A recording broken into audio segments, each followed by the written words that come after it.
Hi, guys, welcome back. If you are new here, this is the Nigerian Abroad podcast, just a place where we like to share our cultural experiences. We're growing as immigrants, we're thriving as immigrants, and we are beating the norm and beating the usual expectations, basically. So, if you're looking for a feel good podcast, if you're looking for a podcast where you discover yourself and you, basically relates to a lot of cultural experiences, this is the place for you. Today's episode is going to be a light one, and these are my favorite kinds because then I don't have to go deep on anything like that, if you get what I mean. Last year, October precisely, October 2025, I clocked 5 years in the UK, 5 years as an immigrant. And saying it now, I'm like, whoa, where has all the time gone? Still feels like yesterday when I moved into the UK to try and build a life and chase a career.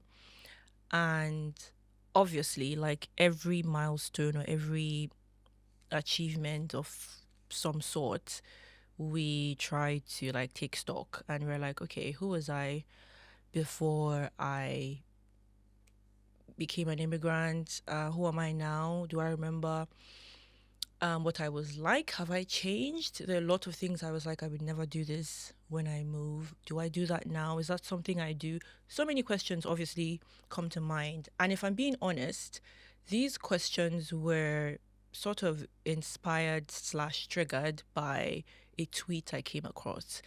And this person said, what are you still too Nigerian to do? And at the time, I didn't really think anything of it. I was just like, okay. I was thinking quite broad. But then when I looked into the comment section, I was like, "Oh, okay, I see what you're going for. I see what you mean by what are you still too Nigerian to do. And I'm not just going to leave it as still too Nigerian to do. If you're an immigrant and you are taking stock and just having a look at how far you've come, this is kind of like a good exercise. It's very chill and relaxed, but it's something that I had to think about and had to um push back and be like, look, you did say that this is something that you wouldn't do, and somehow look at you, you're doing it. Not necessarily bad things or like horrible things, just something that I was just like, huh, I'm doing that now. Interesting. But I would read a couple of the tweets and the responses that particular tweet had gotten.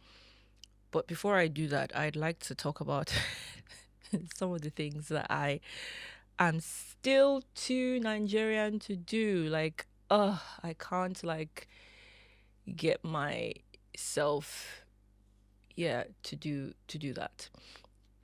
Anyway, the first thing is I am still too Nigerian to restrict breakfast foods to just breakfast and non-breakfast foods to not having them as breakfast. I don't know if that makes sense. Basically, I would like to eat what I want for breakfast, and I don't want it to be like, "Oh my gosh, you can't have this for breakfast. It's not a breakfast food." First of all, where I'm from, it's morning food, afternoon food, and evening food.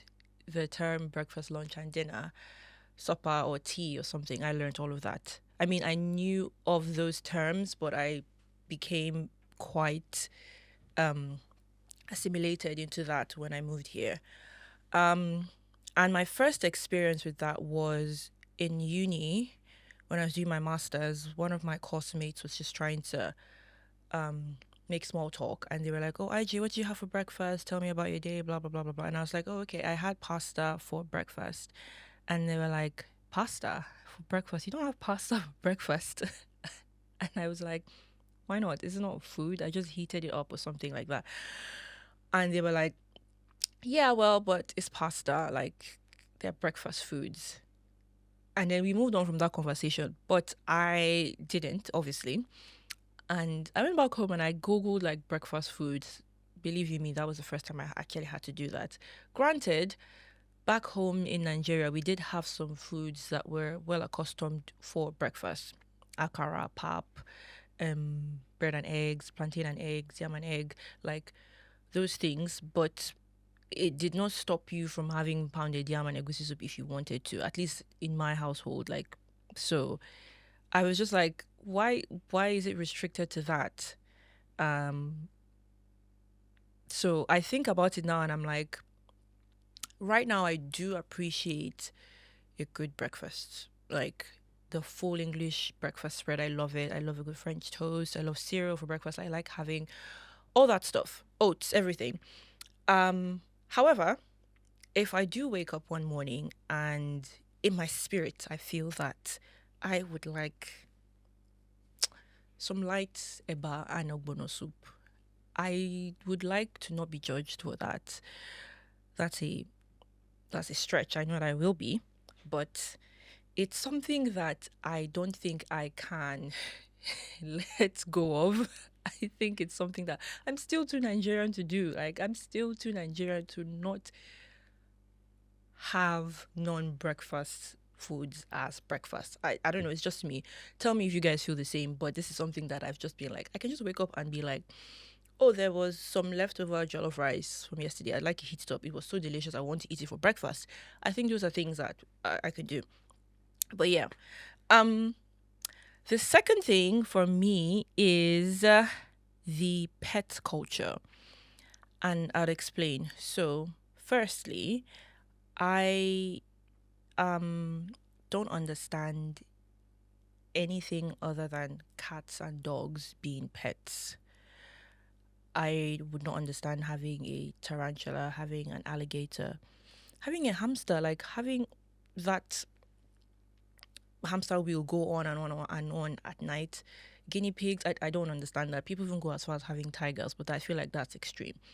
But even cats and dogs, I'm not even an animal person. I've had dogs, I've had cats. I mean, I grew up in a family that had a lot of pets, referring to dogs and cats. I was not really an animal person. I can warm up to them, which I did, but left to me, it would be like a stretch to get a pet. But with that, something I really struggled with that I eventually had to like build an understanding around was understanding the emotional connection people had with their pets.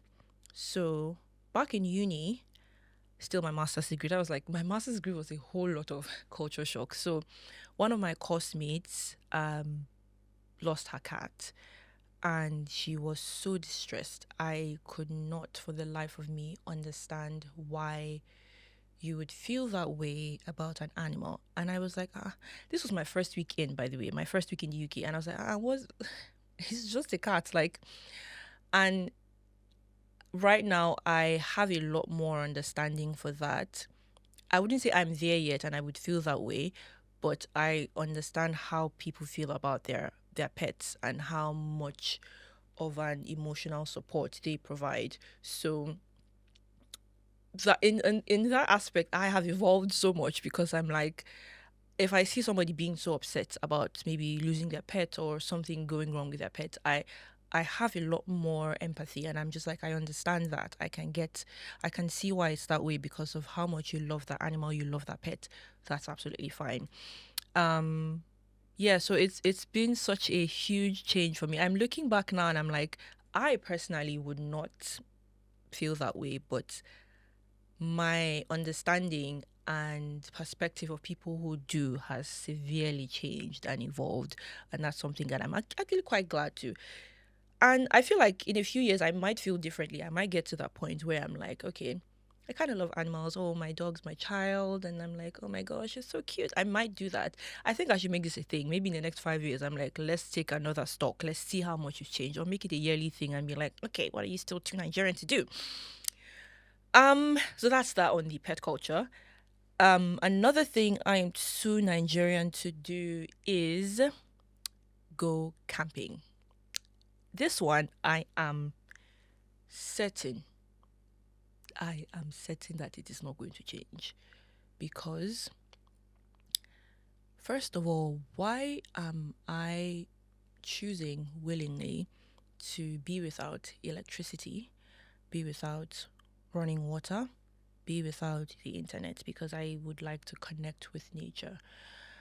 Um, I'm going to be very, very, very, very limited with what I say because I feel like I might say some things that might get me in trouble. But um, I've already lived that life. I've lived in Nigeria for the most part of my life, and I kind of already experienced that. So I would not willingly choose that anymore. Not to say that I judge anybody. Actually, I kind of do, but not. Let me not listen, but I kind of do if you really want, especially if you are Nigerian. Maybe if you have if you grew up with running water, electricity, and all of that, and you choose to want to be away from that, I get that whole vibe, and I get that okay, sometimes you need a break and all. But I spent 20 years of my life, 20 plus years of my life in Nigeria, and I already experienced that. So I think I'm fine. I'm good on that front. I'm good. I would not object to glamping. Um, Glamping seems fun because then it's a whole. I don't know what glamping means. Is it glamorous camping? As long as I have water and electricity and the internet, I think I'm fine. Um, so for me, camping is a no. I will not camp. I will not go camping. There was a time that hiking was on that list, but I have to say that I feel completely different. And this was like in the span of a few months actually, because of how much benefits walking and being out in nature for a short time provides. So camping is a no for me. I don't think that's going to change. But then I don't want to say it might change because I really don't want it to change, but it's fine. And then finally, before I read the tweets, actually, finally, something I'm still too Nigerian to do is being okay with calling people in higher authorities or people in high positions by their first name. I am Nigerian to the core. Like, respect is tattooed into my bloodstreams. And one of the ways you show that respect is by referring to people older than you or people in higher positions than you as sir or ma or ma'am or madam or something, or auntie or uncle.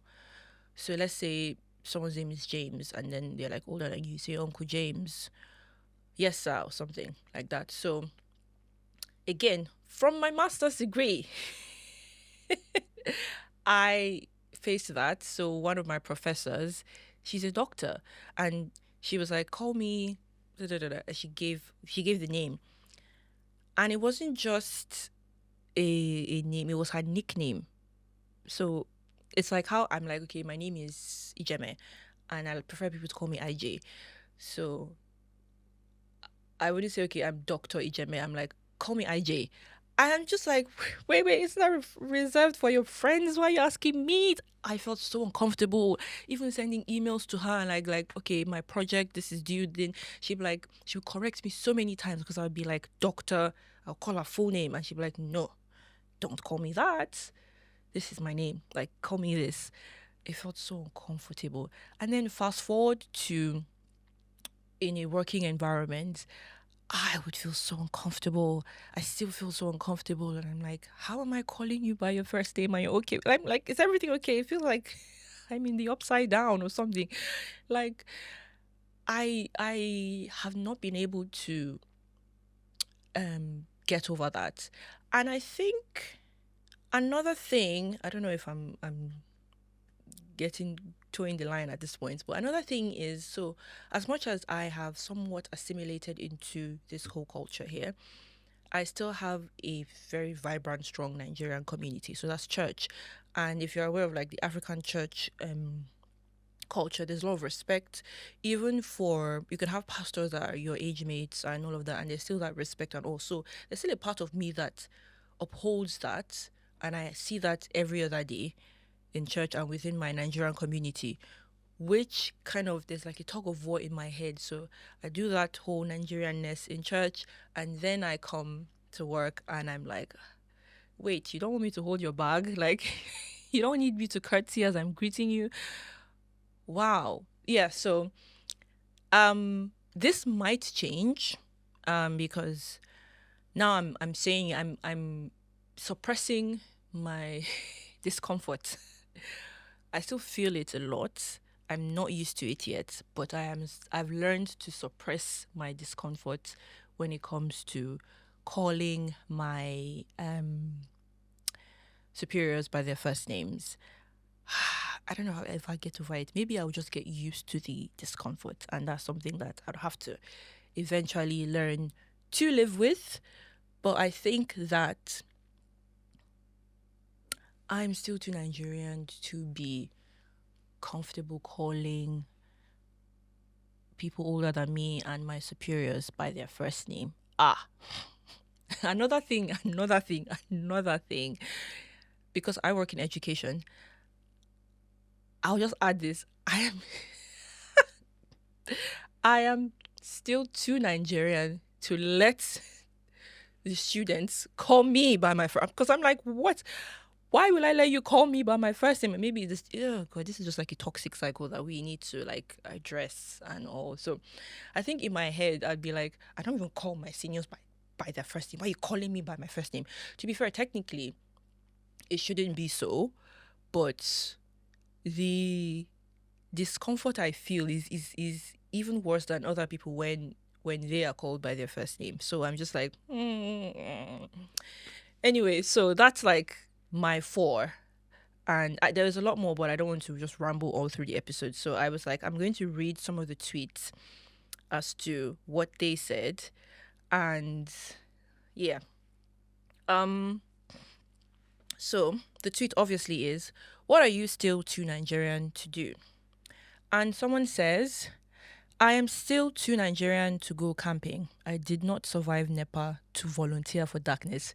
See, I feel that strongly. I feel that strongly. I am still too Nigerian to call my boss by their first name. It feels like a trap. This is what it is. This is what I was trying to explain. Like it doesn't feel right. It feels like they're like trying to draw me in and then be like, aha, disrespect. So, I am still too Nigerian to skydive. I like my life intact. That was like a bit of a tongue twister. Yeah, no, definitely not skydiving because as Nigerians would say, what if it's when I am now doing it that the parachute doesn't work? Like people think. Anyway, I'm still too. This one is funny. I am still too Nigerian to live in a house without curtains. You people trust outsiders too much. First of all, I feel like they have blinds, but I get that point. Like, I don't know, like especially I've walked by some streets and I've been able to see into the house, and I'm like, are you guys not um bothered by that? Like, is that not something that gets to you or? Anyway, yeah. I am still too Nigerian to trust the weather apps. I must step outside first. So, my take on this is, especially in the winter, when it says this is 3 degrees, but it feels like -3. This is when I would agree with someone that says I have to step out first because what do you mean it feels like? Actually, that's even too much of a stretch. If you say this is 10 degrees, but then it feels like -5, in that case, I'm not dressed appropriately because if I'm following the weather, that means that weather app is wrong. It feels, I mean, you are reporting accurately, but then if it feels like I need to step out to know what I feel like what to know what it feels like. So I get what this person is saying. Like, I need to step out first. I am too Nigerian to eat cold food straight from the fridge. My spirit needs closure first. So I'm not too opposed to cold food. I was at first because I was like, why is food cold? Why is pasta cold? What do you mean like pasta salad? Like what do you mean? But I'm starting to warm up to it.